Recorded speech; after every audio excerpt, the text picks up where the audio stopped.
O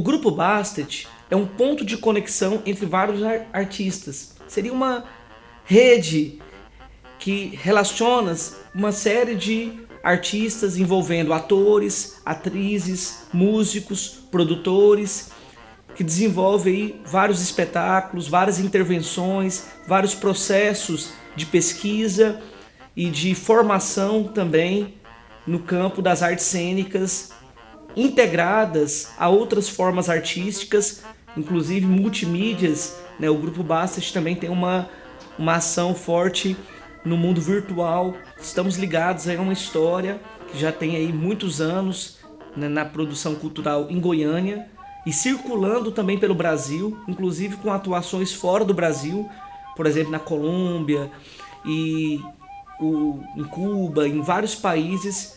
O Grupo Bastet começou em 2003.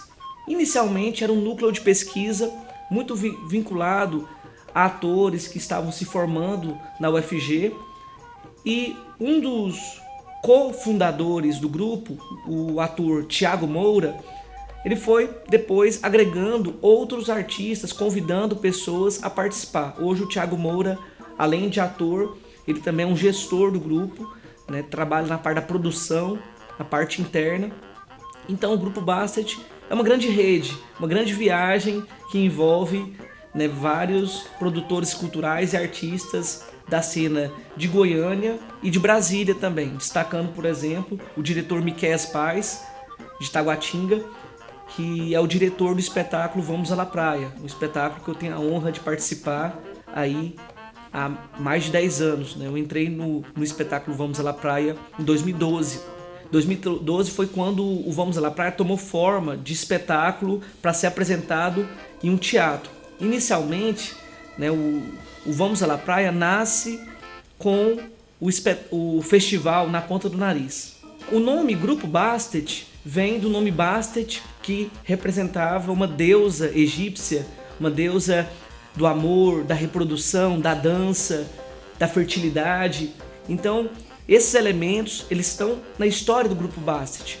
É uma história amorosa, uma história criativa, fértil, né? Uma coisa que se multiplica para além do próprio grupo, nesse sentido, na interação, né, com cada ponto de conexão que é cada artista que se envolve na história do Grupo Bastet. Interessante nesse sentido que o Grupo Bastet não é um grupo no sentido tradicional, no sentido mais ortodoxo do termo, mas é um grupo que torna-se um grande coletivo, né, marcado pelo hibridismo. Eu acho que a ideia do hibridismo é importante na história e na formação do que se constituiu como Grupo Bastet. Inclusive, um dos membros fundadores, o Thiago Moura, ele também assina como um nome ator nômade. Ele tem a ideia do nomadismo, né? A ideia que ele vai caminhando. Inclusive, o Thiago Moura faz disso um empreendimento de ressignificação da vida, de liberdade. Ele busca se organizar como produtor, como gestor, para ter a sua liberdade de viajar pelo Brasil, de interagir com várias localidades, não ficar preso apenas a um campo delimitado. É um grande projeto de intervenção cultural também, no sentido mais amplo, né? Não só o artístico em si, mas também a rede que possibilita a produção e o desenvolvimento da própria arte. Tiveram vários outros espetáculos. O primeiro chama Eu, Tu, Eles, que era uma comédia de costumes que dialogava também com a pesquisa da diretora Ana Cristina Evangelista e que também tinha uma influência do expressionismo alemão.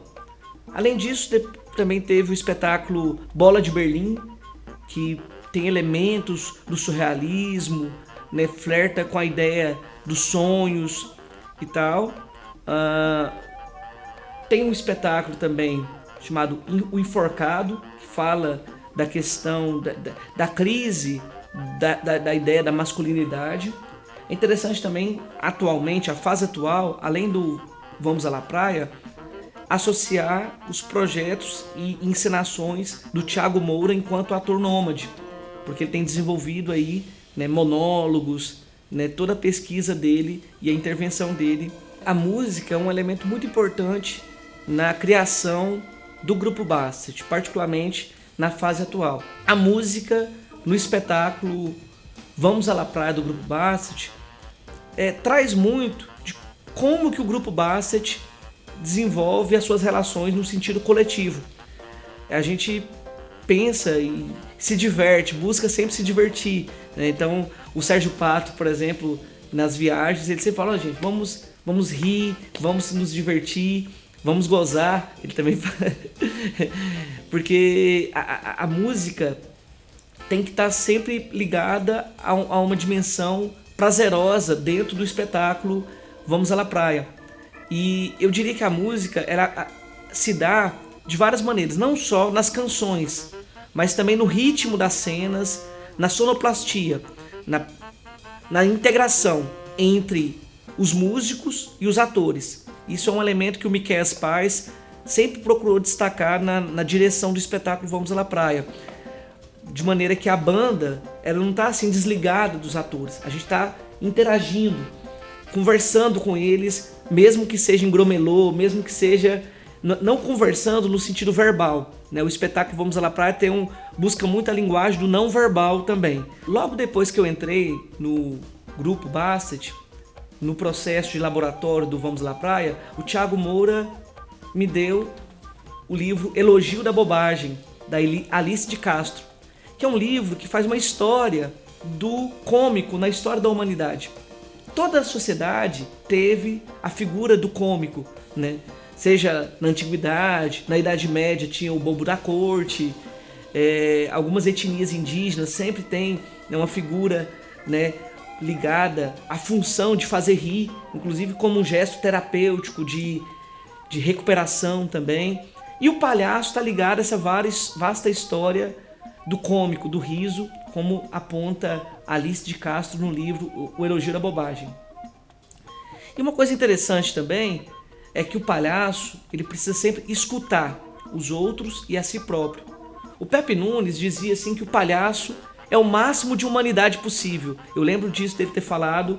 Inclusive para ele, os melhores palhaços são os mais velhos. Ele já teve logo uma empatia com o Sérgio Pato, que o Sérgio Pato, né, do nosso grupo, ele é o mais velho. Ele fala que ele é precoce há mais tempo, né? Ele é precoce, Sérgio Pato, né? Ele é jovem há mais tempo. E o palhaço mais velho, ele tem uma coisa que é a experiência. Como ele já passou por frustrações, superações, então ele tem um tempo próprio.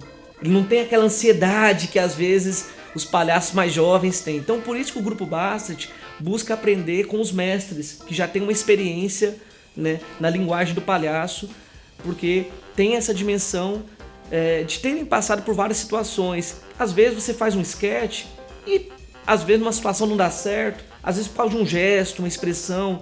Então é sempre um processo de escuta do outro e de si próprio. Sobre isso que eu estou falando, do palhaço sempre ter essa necessidade de escutar, eu recomendo um livro, O Palhaço e o Psicanalista, do psicanalista Christian Dunker e do palhaço Cláudio Tebas. Como escutar os outros pode transformar vidas. Um trechinho aqui de O Palhaço e o Psicanalista, os autores dizem: palhaços e psicanalistas concordam que a arte da escuta do outro começa pela possibilidade de escutar a si mesmo. Chatos e neuróticos são caracterizados pela pouca atenção às suas próprias palavras, daí o desprezo ou a indiferença pelos efeitos que elas causam nos outros. Chatos e arrogantes sempre colocam o que eles queriam dizer e as suas boas intenções à frente do que o outro realmente ouviu. Eles acham que a escuta é uma questão de telepatia e não de atenção à realidade das palavras. Por isso, o psicanalista deve necessariamente fazer sua própria análise. E o palhaço passa por uma profunda experiência existencial em sua formação ao longo de sua prática. Então o palhaço, ele precisa sempre se escutar a si e os outros nesse processo de contínua transformação.